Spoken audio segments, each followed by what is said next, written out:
As I make this video, The Last of Us 2 is downloading over there on my PS4. Like the first game of the series was for the PS3, The Last of Us 2 will be among the defining releases of the PS4 platform, if not the defining release. As the reviews of the game have trickled out over the past few days, so have the rumblings of a somewhat petulant horde of man-babies throwing out preemptive tantrums about the game, insisting that it's nothing of a shadow of its predecessor, blah, blah, blah.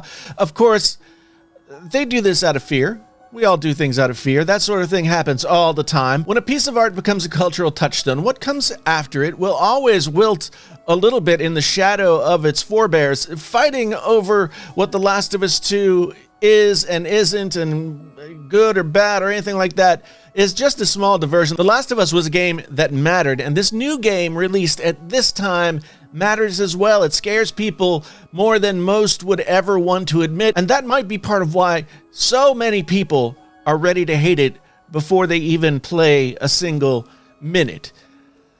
The Last of Us was a revelation 7 years ago. In many ways, the culmination of the potential that video games had as a medium to help us express the human condition.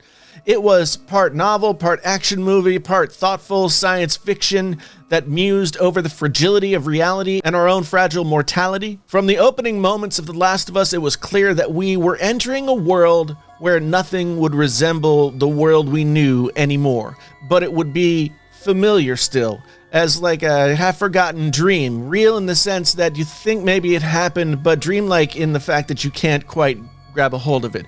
From the moment the epilogue ended and a younger Joel knelt on the ground with his daughter's blood seeping through his fingers, we were faced with the uncertainty of what a reality like that could mean, and the dread that reality could someday be upon us. It was inevitable. No matter how well you played that opening sequence, the girl was going to die. And that set the stage for a world that we continue to uncomfortably occupy.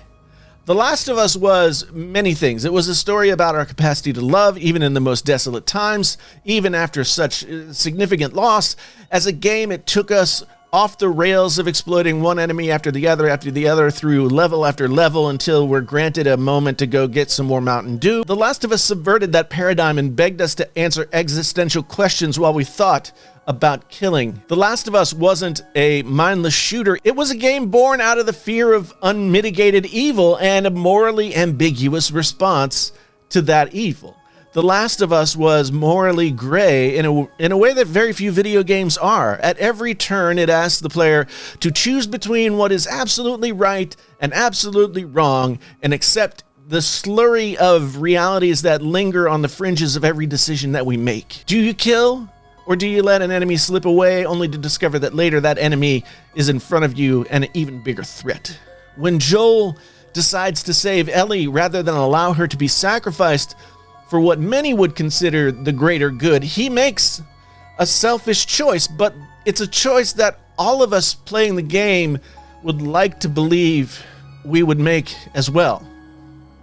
The Last of Us showed us a near future hardened by and wrecked beyond repair, but still familiar except in those moments where the violence of that world attacked without warning. Like all great science fiction, it showed us our world through the prism of potential possibilities, potential futures, and forced us to recognize ourselves reflected in those somewhat shadowy moments. The Last of Us gave us a glimpse into the apocalypse and forced us to look closely at ourselves, but it also offered us reprieve. In the moment of truth, the hero prevailed. Sure, it might have meant the rest of the world has to suffer for years to come, but he found his way back to the ability to love and was redeemed.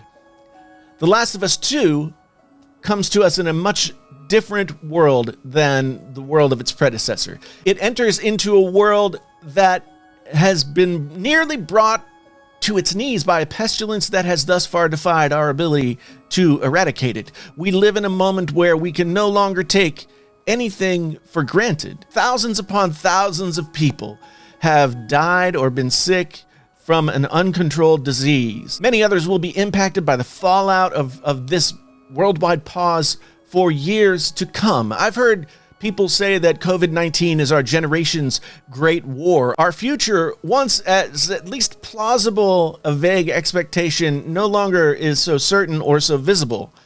There are forces at work that may be beyond our control. We are at an existential crossroads. If forced, would we choose to be the hero or choose to save those we love?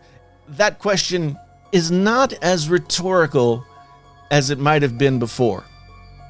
I've done everything I can to insulate myself from leaks and rumors about The Last of Us 2. For the most part, I've been pretty successful, although it was difficult.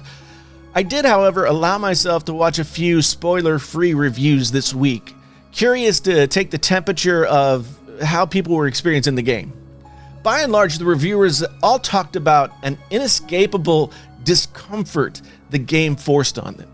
Some of them reacted really viscerally, negatively, almost rejecting the game outright, maybe as a defense mechanism. I don't know. But the reaction I encountered most was that the experience of playing The Last of Us 2 was both compelling and uncomfortable. Many said they loved the game, but they hated playing it. That makes me think about what it's like to be alive right now. I still love life, but living it is challenging. Most of us would have to ask our grandparents or even our grandparents' parents what it was like to live through a moment as difficult as the one we're going through right now. We haven't been in this place as a world, as a nation, for a long time. And The Last of Us 2 comes to us at a moment when it's not comfortable to face the ambiguity of life, when reality has taken away our ability to wrap ourselves in comfort and even moral rectitude. It amazes me that I'm saying all this in reference to a video game, but whereas the plays of Shakespeare or the music of the counterculture of the 1960s laid our faults and weaknesses right in front of us in popular culture, so too does it seem the video game is that medium now. What will be the legacy of The Last of Us 2? We don't know that any more than we know when it will again be safe to go out and walk amongst our fellow human beings in safety. The Last of Us 2 is a game that promises uncertainty in uncertain times. And that's really what scares us. By now, it's already done downloading. I can go play it whenever I want, but I have to admit that even after waiting for 7 years, I'm afraid. I'm afraid to go play the game. The Last of Us 2 is a game that offers us a window into ourselves that maybe we don't want to look through.